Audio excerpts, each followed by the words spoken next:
రాక్షస సంహారం. మగధ రాజ్యానికి రాజైన శ్రీనివాసవర్మకి లేక లేక ఒక కుమారుడు జన్మించాడు. వాడికి షణ్ముఖవర్మ అని పేరు పెట్టి ముద్దుగా పెంచసాగారు. యువరాజు షణ్ముఖవర్మకు విద్యాబుద్ధులు నేర్పి తన రాజ్యంలో ఎదురులేని వాణిగా తీర్చిదిద్దాలని శ్రీనివాసవర్మ ఆలోచించసాగారు. అందుకోసం షణ్ముఖవర్మను గురుకులానికి పంపాడు. సకల విద్య పారంగతుడైన గురువు శిక్షణలో షణ్ముఖవర్మ విద్యాభ్యాసం మొదలైంది.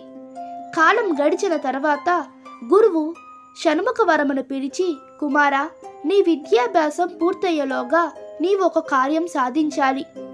ఆ కనిపిస్తున్న కొండల్లో ఒక రాక్షసుడున్నాడు. వాడు ఆ దారిన వెళుతున్న ప్రజల్ని బాధిస్తున్నాడు. నీవు తక్షణమే బయలుదేరి ఆ రాక్షసుని సంహరించి రావాలి అని చెప్పాడు. అలాగే గురువర్య అని గురువు పాదాలకు నమస్కరించి రాక్షసుని సంహరించడానికి తన గుర్రం మీద బయలుదేరి కొండల వైపు వెళ్ళాడు. కొండలకు కాస్త దూరంలో ఒక చెట్టు నీడన తన గుర్రాన్ని ఆపి విశ్రాంతి తీసుకుంటూ అటువైపు చూశాడు. కొండపై నిలబడి ఉన్న రాక్షసుని గమనించాడు.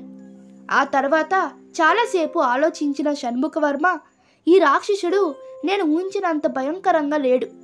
ఆ దారిన వెళుతున్న ప్రజల్ని బాధిస్తున్నాడు తప్ప అక్కడి నుంచి బయటకు వచ్చి గ్రామాల్లోని ఇతర ప్రజల జోలికి రావడం లేదు. కాబట్టి ఈ రాక్షసుని సంహరించడం అనవసరం అని భావించాడు. వెంటనే బయలుదేరి గురుకులానికి చేరుకున్నాడు. రాక్షసుని సంహరించకుండా వెనుక తిరిగి వచ్చినందుకు గురువు రాజకుమార్ని ఏమి ప్రశ్నించకుండా మౌనంగా వహించారు. మరికొంత కాలానికి షణ్ముఖవర్మ విద్యాభ్యాసం పూర్తి కావచ్చింది. గురువు మళ్ళీ షణ్ముఖవర్మను పిలిచి, రాక్షసుడి ఆడంగాలు రోజురోజుకి పెరిగిపోతున్నాయి. బయటకు వచ్చి గ్రామాల్లోని ప్రజల్ని కూడా బాధిస్తున్నాడు. కాబట్టి నీవు తక్షణం వెళ్ళి వాణ్ణి సంహరించి రావాలి అని ఆదేశించాడు. షణ్ముఖవర్మ వెంటనే బయలుదేరి వెళ్ళాడు. ఈసారి రాక్షసుడు భారీ కాయంతో గతంలో కన్నా శక్తివంతుడిగా కనిపించాడు. ఇంత బలవంతుడైన వీణ్ణి నేను సంహరించలేనేమో అని భావించి వెనుతిరిగి గురుకులానికి చేరాడు. అప్పుడు గురువు, నువ్వు అన్ని విద్యలో ప్రావీణ్యం సంపాదించావు, కానీ తగిన సమయంలో సరైన నిర్ణయం తీసుకోవడంలో విఫలమవుతున్నావు. రాక్షసుడి శక్తి తక్కువగా ఉన్నప్పుడు వాణ్ణి సంహరించడం తేలికయ్యేది. ఇప్పుడు కాస్త కష్టమైనప్పటికీ అసాధ్యం కాదు.